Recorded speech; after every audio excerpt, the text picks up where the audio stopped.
Wonder what James Somerton is doing right now. Probably masturbating. Yeah, probably masturbating. I don't know who he is, but he's probably masturbating. Not a bad thing to do on a Sunday night. It's my favorite activity. But instead, I'm here with you fuckers.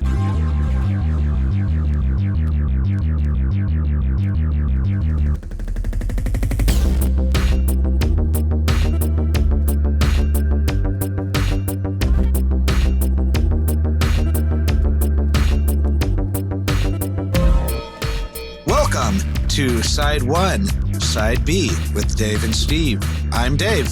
And I'm Steve. And we have a guest. I'm Sean. Are you ready to kick out the jam, motherfucker? Different jam. Different jam.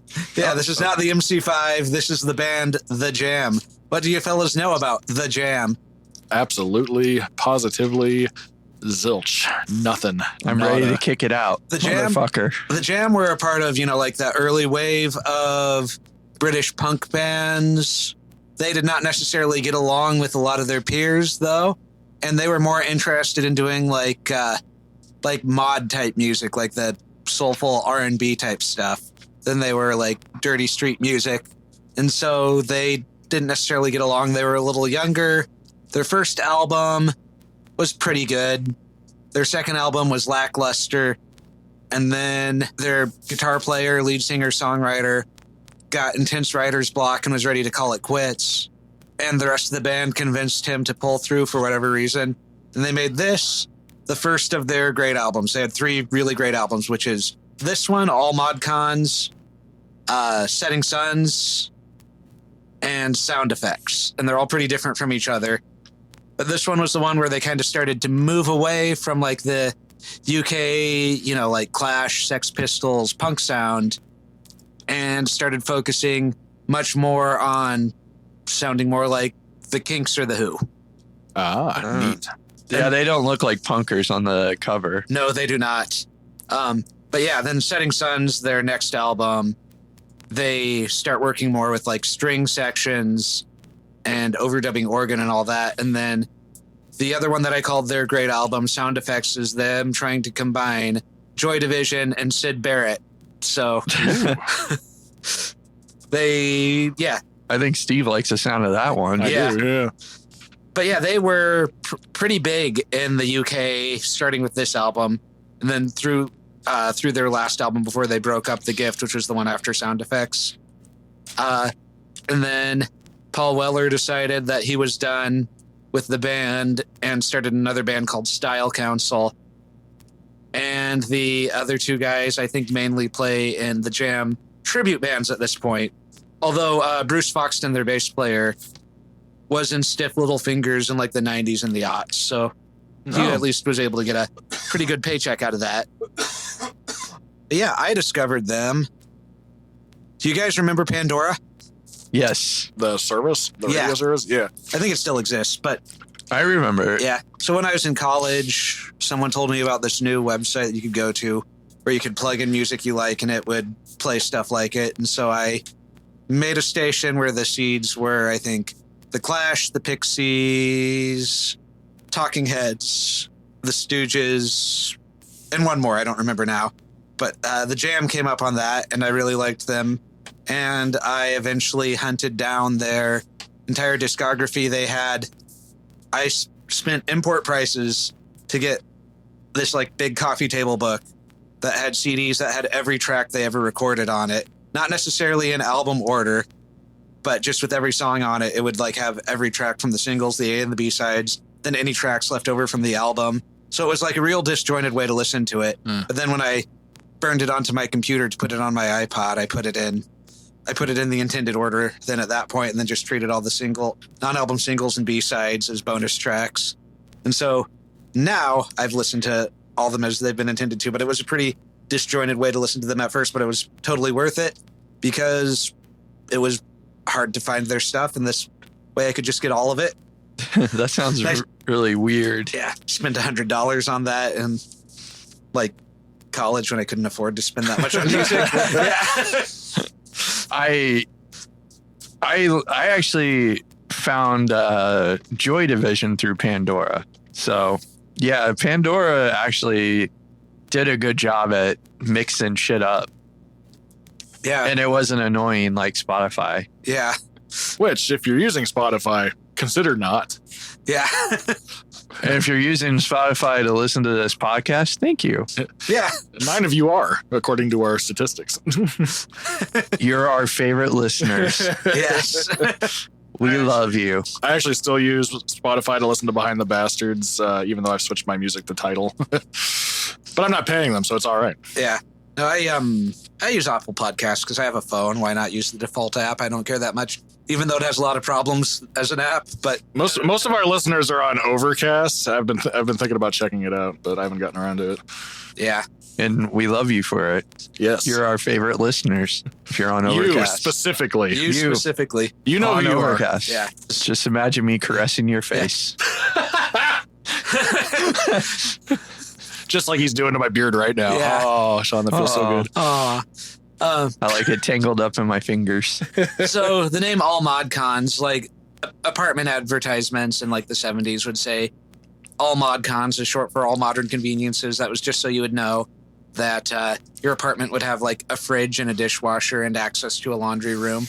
But, you know, they chose this as the name because, hey, they like mods and mod music. I was gonna say, does it have anything to do with mod music? And yes. Yeah.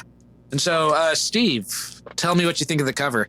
All right. So we have 3 people on the cover here. It looks like they chose the photo that they've done like the 10th take of, and they're like, all right, let's get on with it. like the guy on the far left here, he just looks like he's done with this photo shoot. He also looks kind of annoyed at the photographer, and he looks like, this is our 10th take, and I'm tired of this. So apathy. That's I see lots of apathy on the faces of the band members. And then right behind, there's the shadows. And I don't know if it means something menacing, but it kind of looks menacing. I think it's just the shadows from these 2, right? Yeah. Yeah. Okay. So the cover is kind of a joke. It's all mod cons, you know, all modern conveniences. It's supposed to be a decked out apartment. They're just sitting in an empty room. Oh, okay. Yeah. That would explain the apathy then, because I remember my first apartment. Yeah. All right. Going on the back here, we got a Rickenbacker guitar and a Fender P bass and a snare drum, a boombox, and in the same apartment. So no fridge, none of that, but they do have their instruments at least. Yeah. Oh, my main sources for this are that big coffee table book that I mentioned earlier, and then because they had a lot of professional rivalry with the Clash, Joe Strummer's biography that came out shortly after he died called Redemption Song, got some good stuff off of that.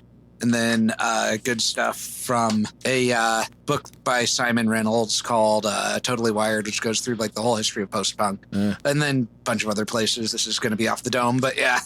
Your copy was made in the Czech Republic. Yes. And just like many of my guitars are made in the Czech Republic because I collect weird Eastern Bloc Soviet era guitars, and I have several from the brand Jolana. So this record was made in that country. Yeah. I've been there. Nice. Really? Oh, nice. Yeah, very nice airport. Very nice. Oh, just the airport? That's all so when I was, when I was flying to Iraq, we had a layover in the Czech Republic, and they wouldn't let us out of the area, but they said we could smoke in there. So the whole fucking lobby of the airport where we were at was full of smoke, and to guard us, they had one Czech guy with a rifle, and I'm like, there's like 300 soldiers here, dude, and we all have weapons too. It was funny. Yeah. Oh no. Oh no. Oh no. The Czech guy is gonna stop us. Fucking Americans is probably what they were all thinking. Want to talk about the lineup? Yes. Okay, so we got Paul Weller on vocals, electric and acoustic guitars, piano and harp harmonica, Bruce Foxton on vocals, bass guitar, Rick Butler on drums and percussion, produced by Vic Coppersmith Heaven, arranged by The Jam, recorded at Pack and Eden Studios, and released on Polydor Records. At least this copy was, anyway. Yes. Oh, the most important, Tea and Toast by Calvin Most. That's the most important part. Oh, and then there's more for you to examine. Here, give that one to Sean. Oh, yeah, Sean. The guy in the chair looks like Mr. Bean. That's Paul Weller, the lead singer. And then here's the jacket art. The jacket art? I'm the only one that can jacket. What? Yeah, so they have a Royal Jack here with the Jam on it that looks very familiar, like the Who with the Royal Jack with the Jack. Yeah, I mean, like they have a Kinks cover on here and a song that is a very direct reference to a Who song. So they were wearing their influences on their sleeve. Sounds like ska is what it says right there. Yeah, it looks like they threw a bunch of shit on a table and said, photograph it. They got a pack of cigarettes here. King size cigarettes. Is the music as apathetic as the jacket lens? That itself? dude is like fucking. There's a picture of them live, and the guitar. I think it's the guitar player or the bass player. Hard to tell from you. I think it's the bass player. He's really high up in the fucking air. Yeah. Their music is pretty high energy, even though they were kind of moving out of the punk sound at this. Like, there are some slower songs here and there, but it does not sound apathetic. The slower songs are oftentimes like the airing of dirty laundry of people Paul Weller didn't like in the punk scene. So airing of the grievances. Yes. It's funny though too, like by the end of his life he was friends with Joe Strummer because they had similar politics. But yeah. But like at this time there was a big professional rivalry between the Jam and the Clash. Like one of the best moments of the Clash at a press conference was around the time London Calling came out. Someone said, now some people from some other bands are saying you're a sellout. What does that mean? And Mick Jones just kind of joked, well, you see, when they have so many tickets for a venue, if you sell all of them, the show sells out. But it was Paul Weller that was calling the Clash sellouts. So, yeah. See, that kind of reminds me of that time in history where Hannibal and Scipio like met and they talked about all their battles. It's like, yeah, they're old now. They get to bury the hatchet and respect each other, I guess, right? I mean, and part of their professional rivalry was so bad that like around the time of their first or second album, I forget which, at one point the Jam, just to troll the Clash, claimed they were going to be voting Tory in the next election. Even though Paul, well, like you'll get like when you really listen to the lyrics, this doesn't get into politics as he did starting with Setting Suns and later. Like all of like his entire life, everything he wrote about, he was decidedly much more left-wing than that. He just out of professional rivalry with this other band, he claimed to be a Tory. Yeah. I've met some people that claim that they would vote Trump just to troll people, so I guess I know. Yeah. A lot of people are like, oh, Trump is the new punk rock. It's like, fuck you. Yeah. A slumlord game show host is the new punk rock. If you like Trump, fuck you. Yeah, fuck you. Get fucked. But we love you. We love you. We love you. Listen to our podcast more. Yeah. Well, we make fun of you. If you voted for Trump, I'm sorry. Yeah. But yeah, anyway. If you voted for Trump, what were you thinking? At this point, it's kind of hard to feel sorry for someone that has, but I don't know. There's a lot of populists that are exposed to different types of media than that we get that are perhaps savable. But yeah.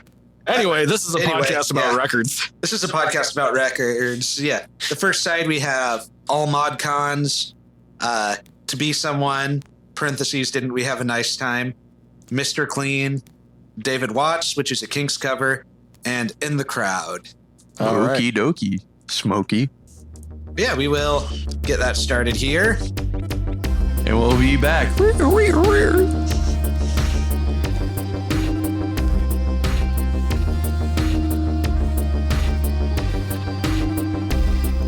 I know Iron Maiden were pretty fucking British.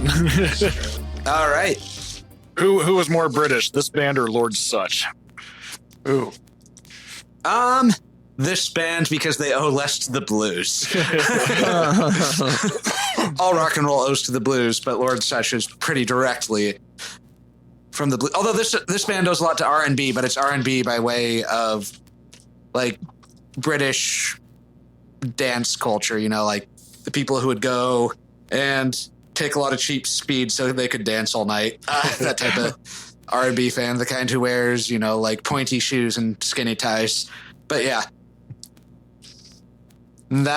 we are back from side one of all mod cons. Guys, what'd you think? I really enjoyed it.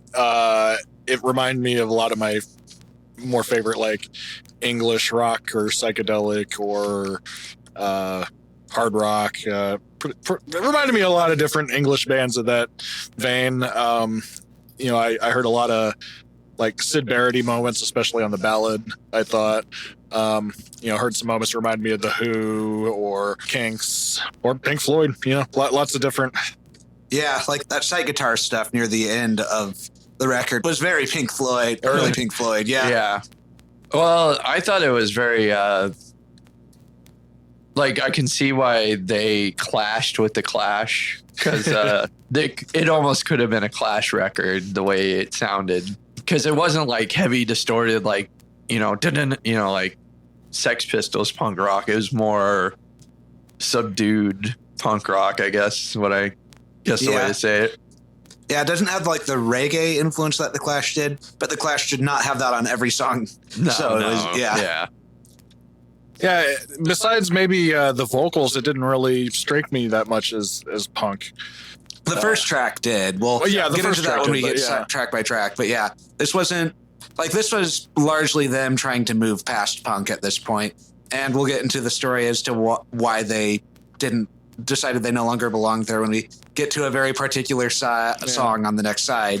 But yeah, it definitely reminded me of the incoming like new wave bands. And we'll talk more about it when we get to it. But on the second song, there were moments where I'm like, this kind of reminds me of the Signals era Rush. Yeah. And that was about 4 years later.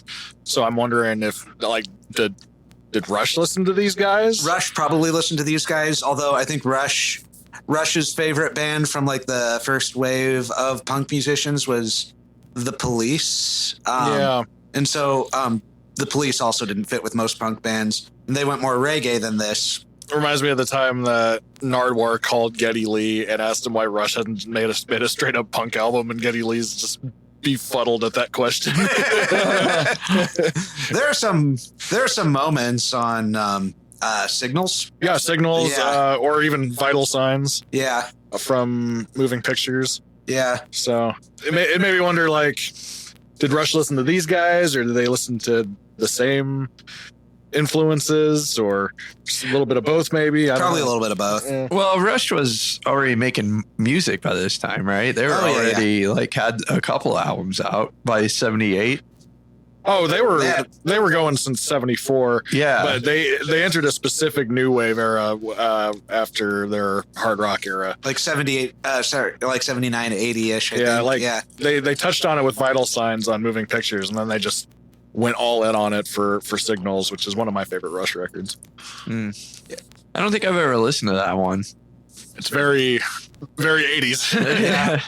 Well, that's kind of like after Moving Pictures, they went to a lot of synth stuff, and like Neil Peart even just like started using a straight up electric kit. He didn't even use a acoustic drum kit. So which is why later on when he was doing the huge solo, he had like he half electric, half acoustic drum kit.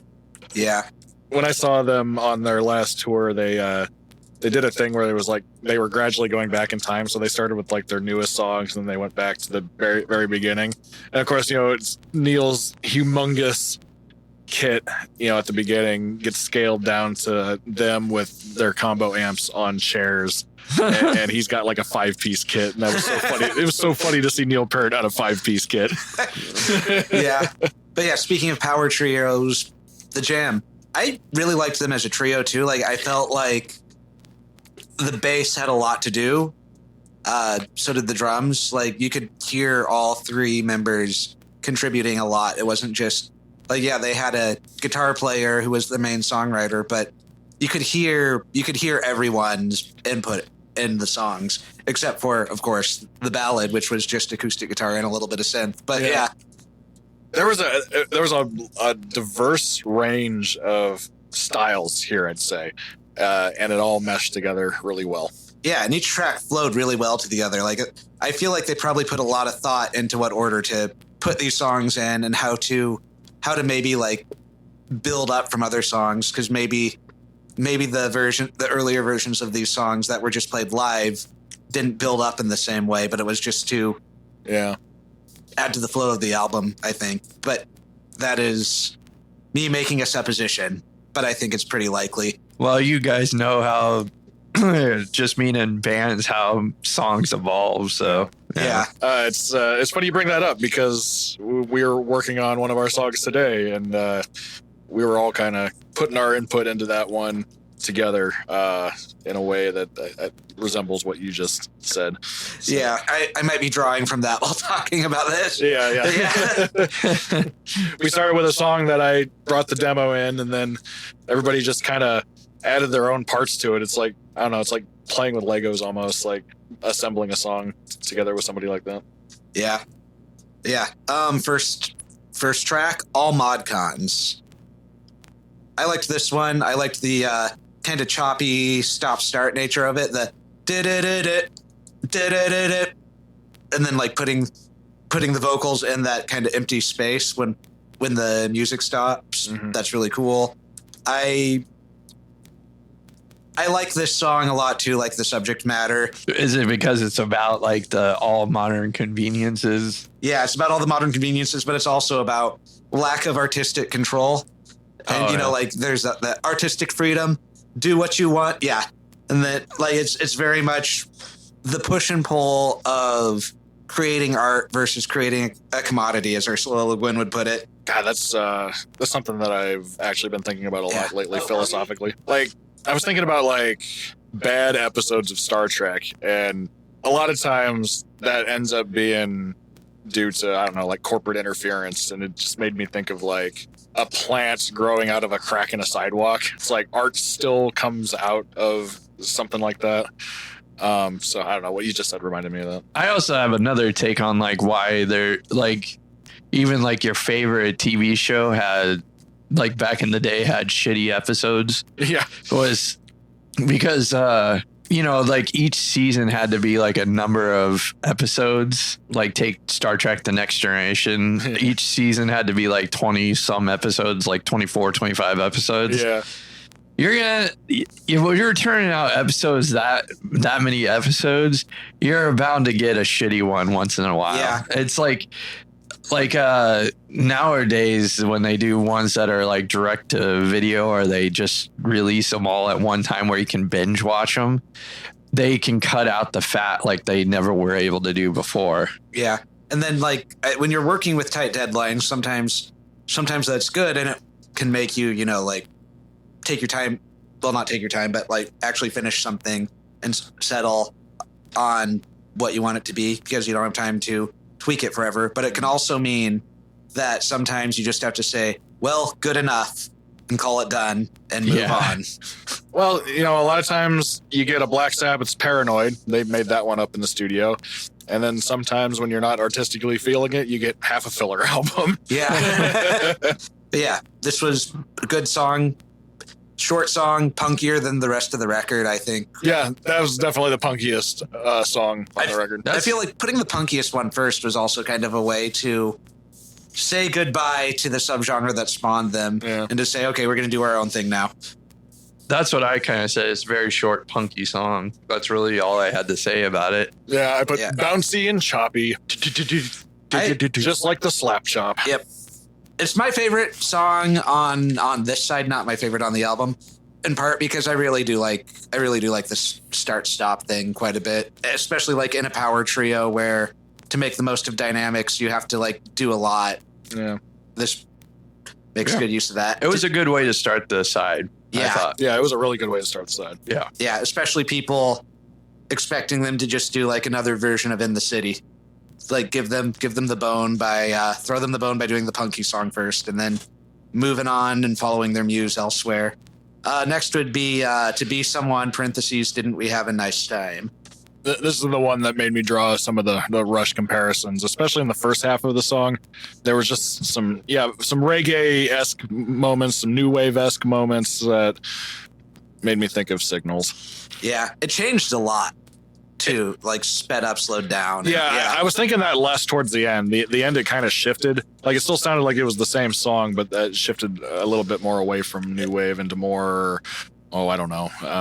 It reminded me very much of like the Kinks' Lola versus the Power Man or whatever the album's name is. Yeah. Because that's when they were kind of like they were kind of doing some weird stuff in the studio. Yeah. And then like I also like following all this one is very like lyrically similar to all ModCon, so kind of going by lack of artistic freedom to just talk about, like fleeting fame. And, they were writing this coming off of writer's block. They had a tour of America opening for Blue Oyster Cult where the crowd hated them. That's not a good... Yeah, that's not a good pairing. Yeah. And so, like, they probably thought this was going to be the end of the band until, a fit of inspiration that gave 11 songs, because there's one cover. But, I gave them 11 songs. And so this one seems like it could be a goodbye to playing music, and that putting it like so near the beginning of the record. Like this record, it sounds like them working their way out of burnout, and this song is a really good way to illustrate that, because it's like much more ambitious in terms of how they write it compared to their earlier punkier stuff. But it's not taking success for granted. This album ended up being huge in the UK. From this point till when they split, they became bigger than the Clash in the UK, but the Clash was much bigger worldwide. So, which is probably why the Who toured with them instead of the Jam. Yeah. Next, Mr. Clean. This one is not about someone from the punk scene, but just about hating rich people. Like there's like the specific rich people like Paul Weller would see on the street that annoyed him and that he wanted to beat up. Is basically what this song's about. Honestly, it was slower than I thought it would be. It was pretty slow. Yeah, probably the slowest one other than the ballad on the side. This one might have been my favorite on this side. The guitar riff had this like slow, I don't know, sleazy vibe to it that I just really liked. One of the things that I think they brought with them from punk that they never get rid of is they can always do menacing. They can do menacing through the rest of their career, even by the time they get to their last album, which is like just a soul record at that point. Menacing is a good way to put it. Then the cover, David Watts. Yeah. I was reading a bit by it, like Ray Davies, like I guess it was a homoerotic song. Oh, nice. I wish I could be like David. Yeah. So like, but it was like basically about envy and stuff like that. So, but I'd actually never heard that song before. So yeah, and like them feeling like outsiders in the punk scene and never fully welcomed, and then seeing like the Clash and the Sex Pistols be incredibly successful before they were. It makes sense to put it on there. One thing to note about it is it's both Paul and Bruce doing the lead vocals, although Bruce is doing like more of the lead vocals, and that's pretty cool. It was, interestingly enough, a single before going to the record, and so they just did like this really high energy Kinks cover to hide the fact that they were out of ideas. Yeah. I mean, sometimes a cover song is great for that. Yeah. I thought it sounded like one of their songs. It didn't stick out on the records. Like a lot of times when you hear a cover song on the record, you're like, oh, they didn't write that one. You can tell they didn't write that one. This one sounded like their style. Like if you hadn't told me this was a cover, I probably wouldn't have picked up on that. I also noted that the bass and the keys blended together in a way that I really liked. Yeah, it was very much like the plinky piano that fits the Kinks music very well. Yeah. The next was the song that I didn't tell you about before, because it wasn't listed on the back, and I wanted you to be surprised by it, even though I explained it right away. And that is English Rose, which is their acoustic ballad. It reminded me a lot of other English acoustic ballads that I've heard. Reminded me of something you might hear on a Syd Barrett or an early Pink Floyd album, or I don't know. I could see Lord Sutch doing that song. It's interesting though. Like the reason why it wasn't listed with the track and why the lyrics aren't printed inside is Paul thought, oh, if I write it down, it will lose its power. Which I think is a little pretentious. It would have been fine if it was listed, but it's still a good song. That's that is kind of strange attitude, but he was young. He was really young at this time too. We'll let him get away with it. Yeah. He looks like Mr. Bean, so he does. Yeah. But yeah, really good song. I like the like the little subtle kind of like whistling wind type synth that was going on in the background, added like a nice little bit of atmosphere to it. I will say it was surprising to be like, oh, it was surprising and enjoyable. Yeah. So it was a good song. A surprise to be sure, but a welcome one. Sometimes when a band will bring like everything to a halt for a love song for the lead singer's actual girlfriend, it like most of the time that does not work. Most of the time that's pretty bad, but this time it works. It's a really pretty song. Yeah. Well, it's very, maybe he predicted the 80s power ballad, kind of thing. Yeah. Every road has its own. It's kind of like in our recent episode about the Vice City soundtrack, where we said we generally don't like songs about rocking, but we make an exception for Twisted Sister's "I Want to Rock." Yeah, I want to rock. And then the next song is "In the Crowd," and I like the way it's kind of a slow build up back in and getting like the whole band back in, because I think going from a fast song to a ballad right back to a fast song wouldn't have quite worked, but they needed to kind of build up to a more energetic ending. So I liked the slow build the song was. And I feel like everyone was firing on all cylinders. Like the bass was very dexterous. The drums were tight, but did a lot of exploring of the space when they needed to.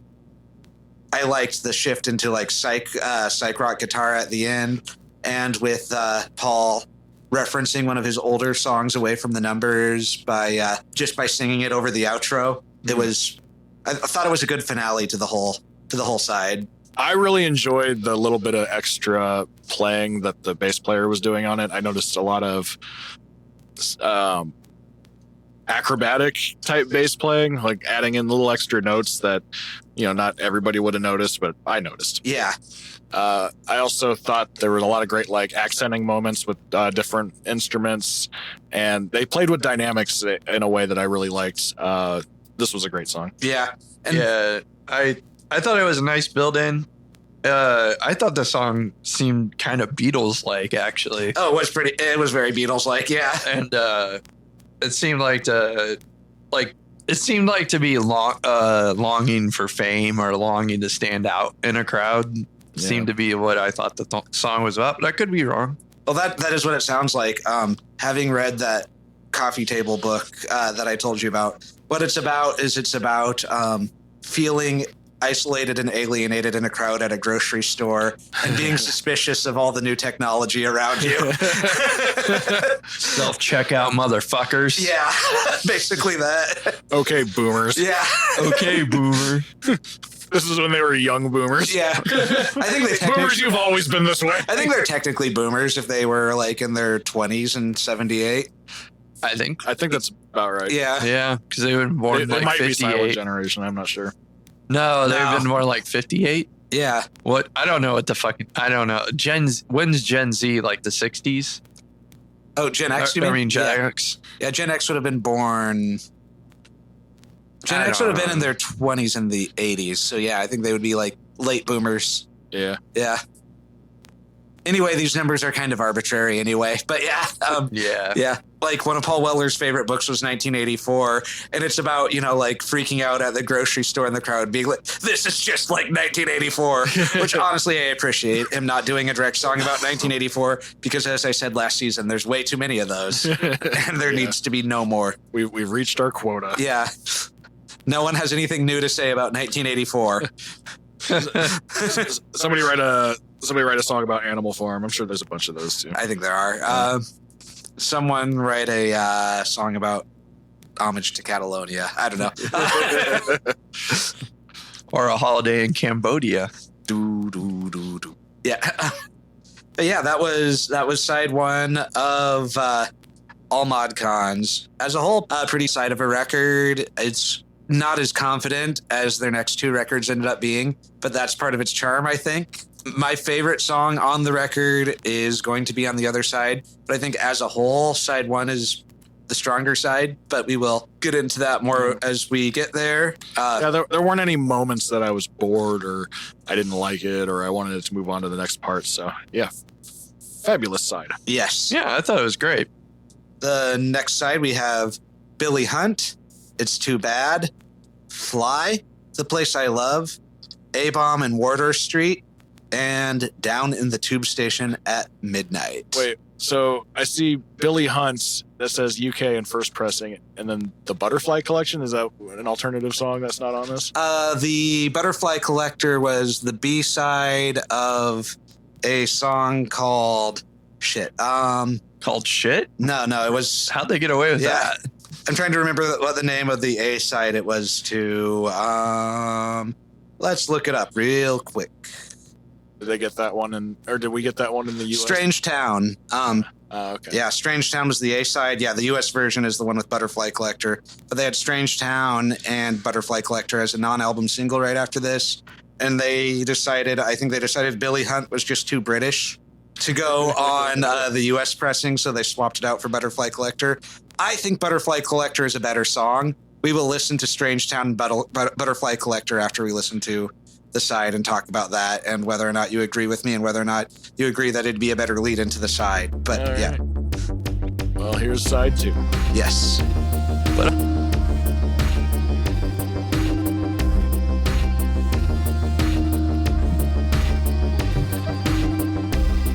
Oi, governor. Oi! I thought it was really weird that Dave had his dick out the whole time. Yeah. Slowly stroking it to fly. You must be new here. Yeah.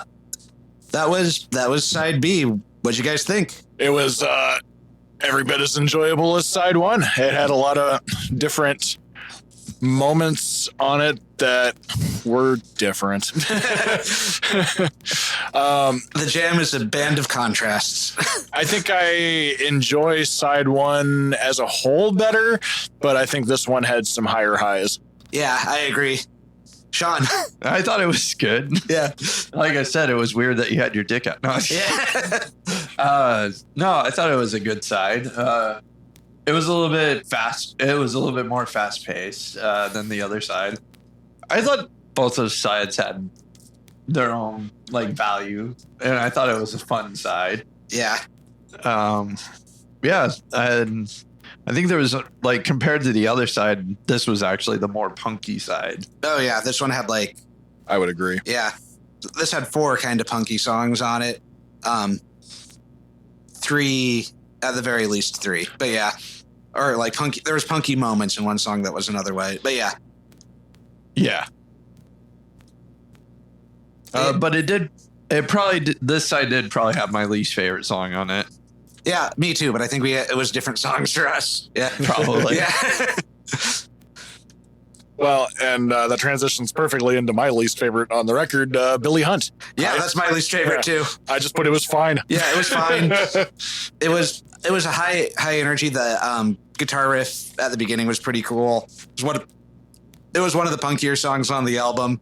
But while all the mod cons used kind of the punky energy to keep it interesting, this one just felt like, there are other songs like it by other bands that do that thing better, and they don't just repeat the same 2 words for the chorus.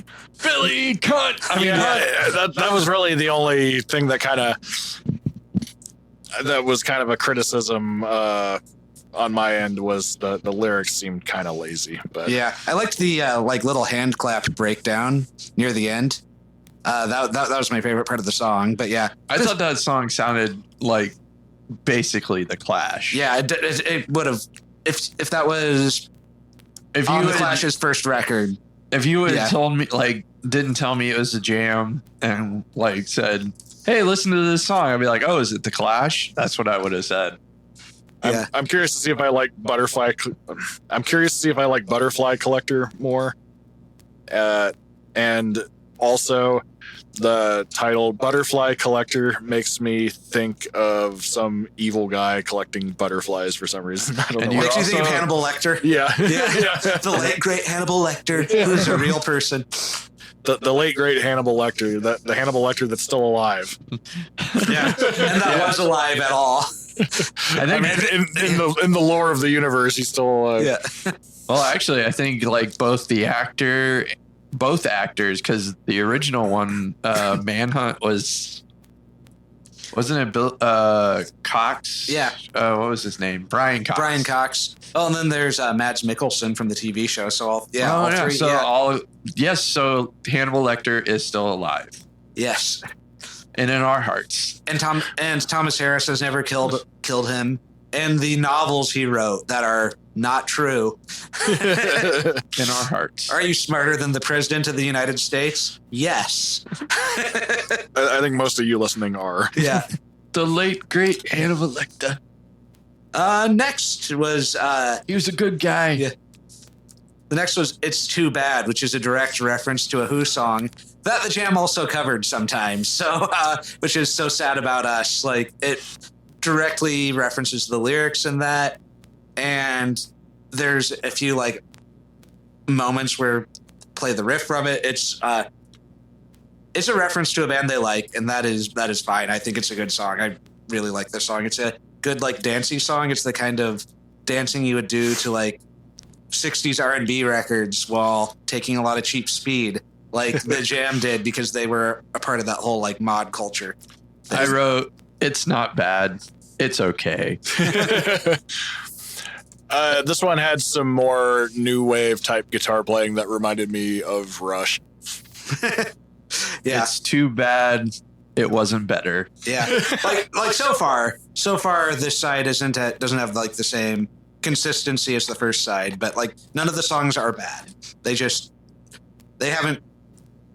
haven't reached their best point yet. Well, Yeah, like none of them were abhorrent. Yeah. But they were just, yeah. they were fine. Well, the first side just out the door with all the mod cons is just Yeah. like grabs you and sticks with you. They, Yeah. they don't surpass the genius of speeding back to my baby until the end of the album. I don't think anybody is ever going to surpass the speeding back to my baby genius. I was trying to get And I don't mean maybe, motherfucker. All right, next song. Fly. This is my least favorite song on the album. See, I liked it. I liked how much it changed throughout the whole thing. How like the slow build from starting kind of like a ballad, but picking up in tempo and volume, and getting kind of like a little Beatlesy by the end, and with like some higher vocals, like a key change, like a higher key change near the end, or with the vocals at least. I liked that it was sadder than English Rose. Like I liked like the wistfulness and kind of the tragedy to it. I thought it was fine. I think it's the album slowly picking up though. Like it's still Yeah, it is all right. There was a point, because I'm not sure if they had already toured with Blue Oyster Cult. There was a point in there that sounded very Blue Oyster Cult. yeah, they probably just picked that up by playing with them. For the most part, I thought it sounded like Piper era Pink Floyd, and I thought that was neat. I will say, I just thought of this while we were kind of going through. Like this band seems like they're a band that really wears their influences on their sleeve, Yeah. because we're kind of like I've been noticing that most of the songs are like, well, over here it sounds kind of like blah blah blah, and this sounds like Kinks. This sounds like Who. It's like, wow, they really like cherry picked from a bunch of people. Yeah. I'm not saying it's a bad thing. No, it's not. But that also might explain why they didn't pick up as much in the United States, because like a lot of their influences were very British. And That's so, true. yeah. Like the Who isn't as big in the United States as it was in. I mean, it's big. They're big. I mean, they have some big hits here, but not as big as they did in England. Yeah. And then like I think what a lot of people were saying too is like a band that they influenced later on in the 90s, Blur, they have like a similar problem to them, and that the lyrics are very specific to Britain, and so like they don't necessarily click with American teenagers the same way they do with British teenagers. Woo! Yeah. Well, not everybody can be English rock band Def Leppard, who just copied the LA style. Yeah. Then If you had not told, if honestly for Def Leppard, if someone told me they were from LA, I'd be like, yeah, of course. I mean, that's what Dave I thought they were an LA band until we recorded that episode. Yeah. Of course. Yeah. That makes perfect sense. That's their sound. Yeah. Our second most popular episode. Yes. I think it's a good one, but yeah. Next up I need to listen to it. we don't expect our guests to listen to our episodes. Why would we do that? The next one up is The Place I Love, which is, I think, where the quality of the second side starts to match the first one. Like this, I thought this was just like a really solid song as a whole. I did too. I like this one. I said I love the guitar in this one. So far, probably my favorite. And I still think it's probably my favorite. It was really surfy and it like oozed with a lot of fun. And I was making hot chocolate while it was on, and I was just like bouncing in the kitchen. I like how it does kind of like a Beatles type guitar riff, but then into like downstroking punk guitar, but then like goes back to the Beatles thing. Just like it's kind of like a really cool way for them to look at like what their influences are, but what scene they came from, while also doing their own thing. But then there was a point that I was like, oh, that sounds like the Doors. So yeah, like the little organ part that came in. Yeah. Yeah. So I thought, like I said, still probably my favorite song on this album. Yeah, I really liked too. I liked it lyrically too. Like it's about keeping your home in mind, even when your home no longer exists and is overgrown with weeds. But yeah, it was just like a really cool, solid song. It's not the most memorable song on the album, but it's also kind of immaculate. Like it's fun. It's just a lot of fun. Yeah, there's nothing I don't know. want to It be was different. my favorite. Yeah. I would still say it's my favorite. And then next up is A-Bomb in Wardour Street, the punkiest song on the album, but it's also explaining why he decided to split with the punk movement. It's about he and his girlfriend went to the Vortex Club, which was one of the cool punk clubs, and someone beat him up. And after not being received the same way, and, like the tour of America not going well, he just decided, fuck this, I'm done with it. So it's kind of like a breakup song to the punk scene before going in and diving in more into the kind of music he was interested in. This was the double A side with David Watts when they released David Watts as the We Have No Idea What We're Doing, so here's a cover single. But then you could argue that it was from the bitterness of writing this song that he was able to be inspired to move in a different direction. Also funny that it's near the end of the album when it was probably one of the first songs written for it. I can relate a lot to the lyrics to this one because I've gotten so frustrated with the metal scene around here that I no longer wanted to be part of it. And it's like, all my friends are punks. Because I felt more accepted in the punk scene than I ever did in the metal scene. Yeah. So yeah, it is kind of that general idea. Yeah, it was musically, something I really liked about it is I liked how Bruce Foxton's bass filled in like the gaps between the choppy guitar. The bass on that one was really good. Yeah. That was probably my favorite bass performance in this album because He was showing off his chops in that one, and then he was doing a lot of walking up and down the fret, so it was nice. There was a lot of bass playing on this that would make me consider the bass player like the MVP almost. Yeah. It's great bass playing. The kind of bass playing that I love to listen to. My favorite song by the band is one that Bruce Foxton sang and wrote the lyrics to. But that is not on this album, so maybe we'll talk about it later. But it would be a good song for your anti-work playlist, Steve. Oh. I'll tell you about it later. You should. Anyone who knows the band knows what song I'm talking about right now. But yeah. Obviously, I do not. Yeah. Motherfucker. It's named Smithers Jones. I've been saying motherfucker a lot. It's a fun word. And then a fun word. Last track of the album is my favorite song on this album. It's in my top 5 jam songs. It's the song that got me into the band because when I was listening to it on Pandora while studying and then later into my first job after college, it was one that came up a lot, and it is Down in the Tube Station at Midnight. Yeah, this was my favorite one on the record. We were just praising the bass playing, and this song is a prime example of how great the bass player is. It had just a lot of like precise moments that I really enjoyed. A lot of snakiness. Yeah. Great energy, great closer. And I could see why this song made you seek them out. Yeah. And I like it too, like when it talks about, like kind of a personal petty case of violence against himself, he decides, let's talk about real violence. Let's do a song about a guy getting beat up by skinheads in the subway station and talk about a real problem here. It tells like a great story. It has like great little poetic moments about what it's like to lose consciousness. Lyrically, it's the best on the album, I think, too. And since it's a song about getting attacked by skinheads, that makes it a cousin song to Fairies Wear Boots. It kind of is, You yeah. better believe. Yeah. And this one is talking about the racist kind of skinheads, though, because there's a little line about, like too many right-wing meetings from them. Oh, I heard that part. Yeah. Yeah, I thought it was a good song. Apparently the skinheads that Black Sabbath got beat up by weren't yet the racist skinheads. Because those didn't exist yet. Yeah. Yeah. But yeah, this was... It told a really cool story, and I like songs that tell a story. I like the way he was able to, as like a musician, take the perspective of just like a normal like middle-aged guy who just wants to get home to his wife and eat some curry, and then just gets beat up by a bunch of racists instead. And like there's like the tragedy of the lost potential of his quiet evening at home is all over the lyrics and in the music.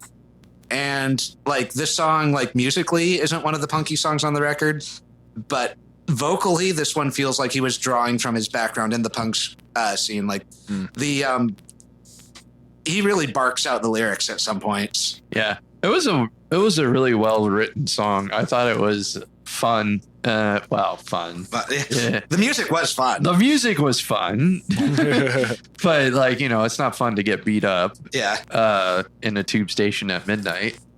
The wine will go flat and the curry's gone cold. Yeah. Oh yeah. Yeah. I want some curry. Yeah, curry would be good right now. But yeah, that was All Mod Cons by The Jam. I think it's a good entry point to the album.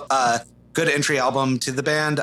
It's not my favorite album by them, though. So maybe we'll do Setting Suns later. How dare you bring it to me then? Yeah.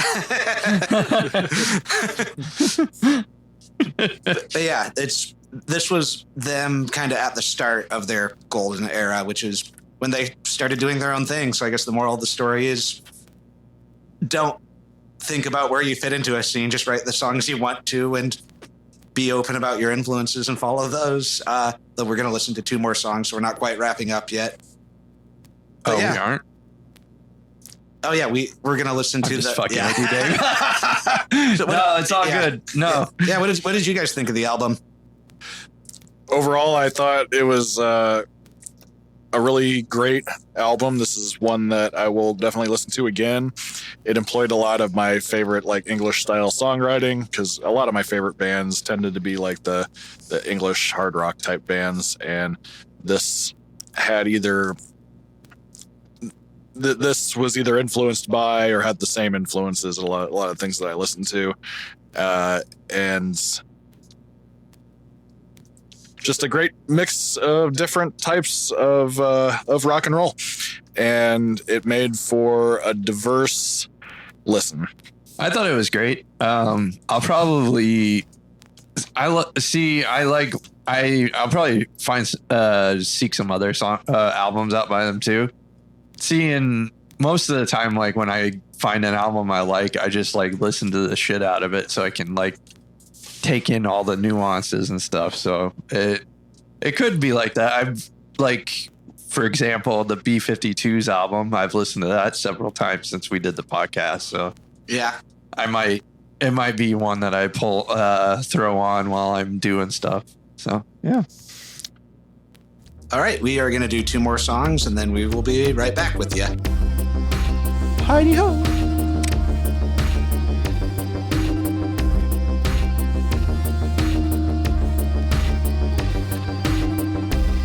And we are back. That was the single Strange Town with the B-side Butterfly Collector, specifically because Butterfly Collector replaced Billy Hunt on the US version of the album. And this is one time when I think the US version with the different track would be better, because we'll get into that after we talk about Strange Town some, but I think Butterfly Collector is a much better song than Billy Hunt. I agree. In fact, I really like that song. I thought it was haunting and menacing, and it fit the really mean lyrics really well. And at first, I thought that song was going to be about like some like really menacing psychotic person. I thought it was about a serial killer the first time I heard it and didn't know the lyrics. And the vibe of it kind of matches that, even though it sounds more like it's a song about like beggars and hangers-on. But yeah, I really like both those songs. If I was to buy this album, I would try to seek out the American version to get the Butterfly Collector instead of Billy Hunt's. And the other song I thought was also pretty damn good. Yeah, Strange Town was a good song. It did not fit the vibe of the album though. So no, I didn't think so either. I thought Butterfly Collector was.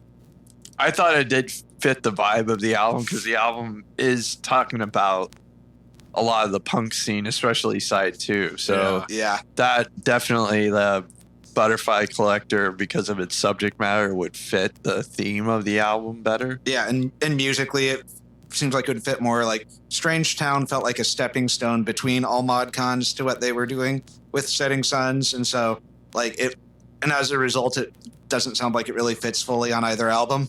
But yeah, it's a good song. It's just one that it's definitely a good non-album A-side that doesn't really fit on any of the albums in their discography otherwise. And then Butterfly Collector, though, it's one of those cases where the B-side eclipses the A-side and just creates an all-time classic by the band. Yeah, I agree. And then Strange Town actually did sound reggae influenced. Yeah, like a little reggae, a little soul. Yeah.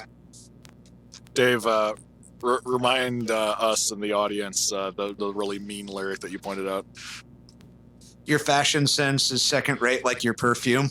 That was in the Butterfly Collector. Yeah. There are so many people I've met in the corporate world and corporate jobs I've worked that lyric would apply so well to. Yeah.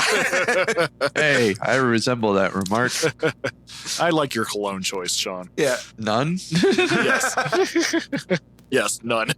But yeah, that was the jam. They were a great album band. They were also a great singles band. So like if you want to get into them, part of that would be either doing the crazy thing I did and buying a box set that you can't afford that has everything on it, or making sure you just get their singles album Snap along with everything else. If you're like me and you like British psychedelic or British hard rock, seek this one out. Yes. And if you're like me, you shouldn't be. What the fuck is wrong with you? But I don't know. In the meantime, I would seek this album out. Anyways. Yeah.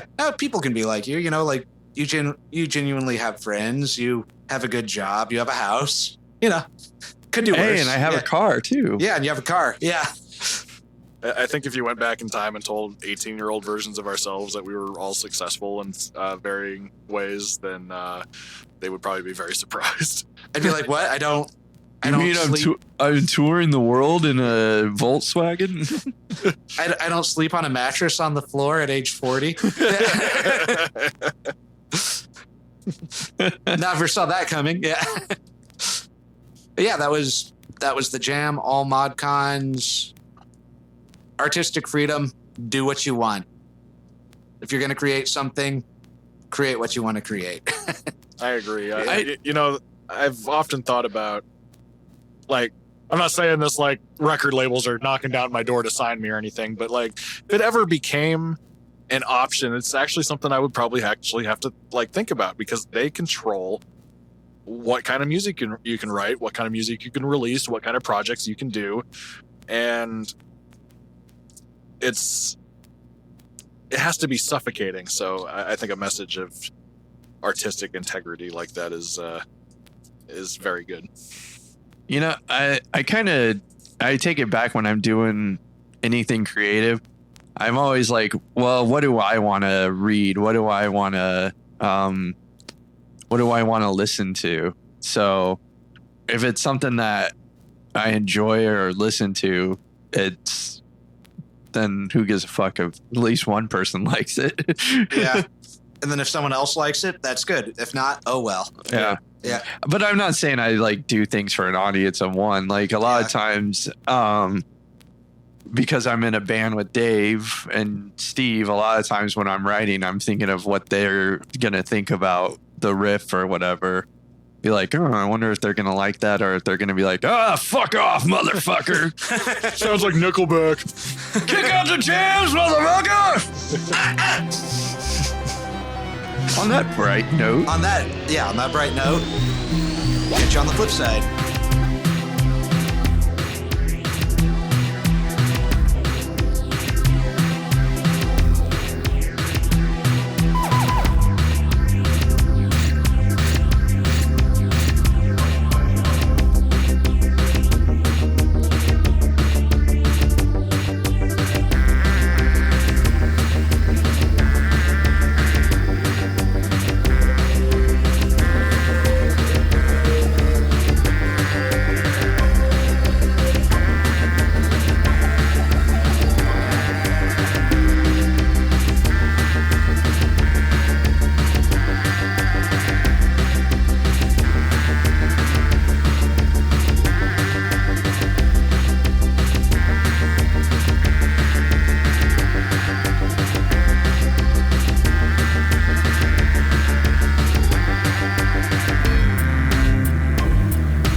Side B with Dave and Steve is a Floof Goof Studios production. You could find us on Instagram at KillRockMusicSWS and Dave_Diction. You can find us on Bluesky at KillRockMusic and Beastmaster General. Check out our musical projects, The Alliterates and Lucid Fugue, on all major streaming platforms, and links to each at my website, killrockmusic.com. That's KILRAVOCK music.com. This also includes my past projects, Megaton and Valley of Shadows, and my current solo project, Kill Rock. You can also find Dave's past project, Gong Farmer, at GONGFERMOUR.bandcamp.com. Thanks. Everyone we worked with is dead. Really ripped. Yeah. I need to change my pants. Check. Leonard Bernstein. I hate it so much I skipped the whole Destroyer. Allow me to play you out. Dirty Dave just pooped his pants. Yes, indeed. Perfect hooker murdering song. Kick out the jams, motherfucker!